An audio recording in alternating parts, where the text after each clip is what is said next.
Hello friends, स्वागत है आपका एक बार फिर से आपके अपने लीगल चैनल में। दोस्तों, आज के इस वीडियो में आपको एक ऐसी स्ट्रेटेजी रणनीति बताऊंगा कि झूठा केस करने वाले केस ही छोड़ के भाग जाएंगे, यानी दोबारा कोर्ट में अपेयर ही नहीं होंगे। ऐसा बहुत सारे केसेज में हमारे साथ भी हुआ है और आप में से जो इस वीडियो को देख रहे हैं, आप में से भी कुछ लोग इसके साक्षी हैं। तो दोस्तों, ऐसा क्या करना चाहिए हमको? मेंटेनेंस केस एक अलग केस होता है। मेंटेनेंस केस पे मेरिट पे बहुत ज़्यादा चीज़ें नहीं चलती हैं। एंट्री मेंटेनेंस जनरली ग्रांट हो जाता है अगर वाइफ कुछ नहीं कमाती है।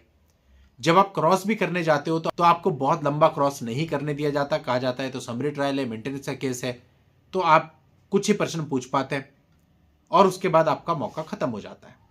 लेकिन दोस्तों, जो स्टेट केस यानी एफआईआर आपकी पत्नी आपके ऊपर और आपके परिवार वालों के ऊपर करती है, जिसमें तमाम प्रकार के आरोप लगा देती है, सबको आरोपी बना देती है, इस केस की हम बात करेंगे। यह केस डिफरेंट होता है। इस केस में अगर आप ट्रायल चला रहे हैं, आपने अपनी बेल करवा ली, बेल करवाने के बाद आपके ऊपर चार्जेस फ्रेम हो गए, अब फाइल प्रोसिक्यूशन एविडेंस पे आ जाती है। यानी लड़की को समन जाता है कि आप कोर्ट में आइए और अपने बयान दीजिए, और आपके जो भी अधिवक्ता महोदय होते हैं उनको लड़की का, आपकी वाइफ का क्रॉस एग्जामिनेशन करना होता है। अब दोस्तों, यहां पे चूंकि सजा का मामला है, पनिशमेंट का मामला है, अगर मामला सिद्ध होता है तो आपको जेल हो सकती है। तो यहां पर किसी भी प्रकार की जल्दबाजी नहीं होती। जिस दिन भी वाइफ आई, उसने अपनी स्टेटमेंट दिए और आप उसका क्रॉस कर रहे हैं, तो आपके ऊपर किसी भी प्रकार की समय सीमा नहीं है कि आपको इतनी ही देर में क्रॉस करना है। आप खुल करके क्रॉस कीजिए। अगर उसने एक आरोप आपके ऊपर लगाया है कि इतनी इतनी तारीख को इन्होंने मुझे मारा पीटा, तो उस पर आप 10 क्वेश्चन पूछिए, 20 क्वेश्चन पूछिए, आप बिल्कुल फ्री हैं। आप पूछते रहिए। आप एक लाइन पे 10 क्वेश्चन पूछेंगे ना, वो 10 में से 8 सही बोलेगी, 2 में तो गलती करेगी अगर वो झूठ है तो। ठीक है, प्रश्न बनाइए, पूछिए। फिर आप दूसरे आरोप को पकड़िए और दूसरे आरोप पे भी जितने ज्यादा से ज्यादा प्रश्न बन सकते हैं, घुमा फिरा के, सीधे टेढ़े, सब पूछ डालिए। अब दोस्तों, कई बार होता है आप क्रॉस कर रहे हो, टाइम हो जाता है, तो ऐसे स्टेट केस में क्रॉस डेफर्ड हो जाती है। कोई दिक्कत नहीं है। ऐसा नहीं है कि आपको बोला जाएगा बस हो गया। आप कहोगे सर अभी तो मेरा 20% भी नहीं हुआ, नेक्स्ट डेट लग जाएगी, अगली डेट पे फिर से क्रॉस के लिए उसको आना पड़ेगा। फिर आप उससे अगले आरोप को पकड़ लीजिए और फिर उस पर 10-12 क्वेश्चन पूछिए हर एक लाइन पे। जो भी आरोप आप पे है, दहेज का आरोप है, दहेज पर पूछिए। मारपीट का आरोप है, फिर मारपीट पे पूछिए। छेड़खानी का आरोप है, फिर आप उस पर पूछिए। गाड़ी देने का आरोप है, आप उस पर पूछिए। स्त्री धन रखने का आरोप है, आप उस पर पूछिए। मतलब किसी एक बिंदु को भी, एक शब्द को भी छोड़ना नहीं है। इतना उस लड़की का क्रॉस करना है। अब सब मिला जुला के आप उससे 100-150 क्वेश्चन पूछोगे, मामला अगर झूठा है तो यकीन मानो 40% तो झूठ निकल करके आएगा ही आएगा। जितने कम क्रॉस एग्जामिनेशन आप करोगे, उतने चांसेस कम होंगे। जितनी ज्यादा क्वेश्चंस पूछोगे, उतना चीजें निकल करके आने के चांसेस ज्यादा होंगे।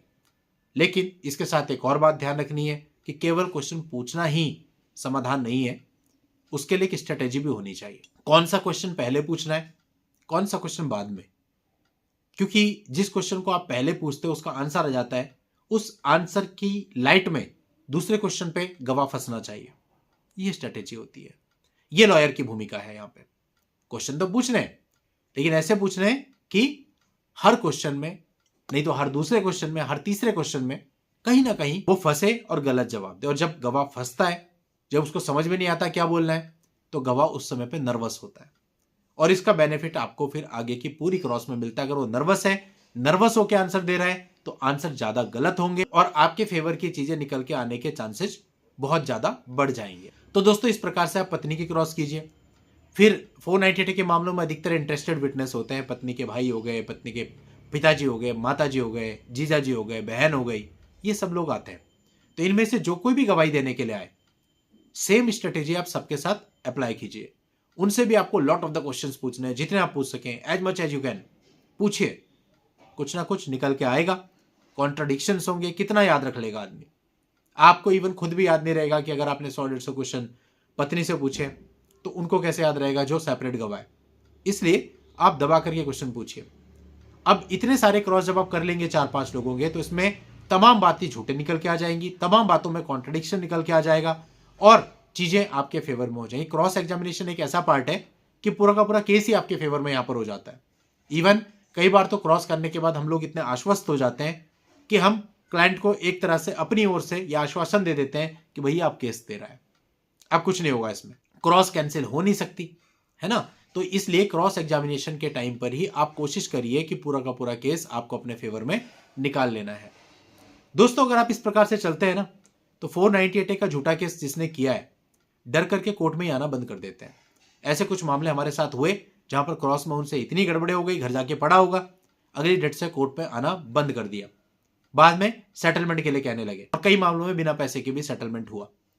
तो ये सारे दबाव आपको बनाने पड़ते हैं, किसी इलीगल तरीके से नहीं, आप बिल्कुल लीगल चल रहे हो और लीगल चल के भी दबाव बनाए जा सकते हैं। लीगल राइट्स भी आपके पास हैं, लीगल स्ट्रेटेजीज आपके पास हैं, अगर आप उनको फॉलो करते हैं तो ये लोग बैकफुट पर आएंगे और आपसे सेटलमेंट करेंगे, आपकी शर्तों पर करेंगे। चलिए फ्रेंड्स, आज के इस वीडियो में इतना ही। नेक्स्ट वीडियो में नई जानकारी के साथ मैं आपसे फिर मिलूंगा। तब तक के लिए goodbye and thank you for watching. Take care.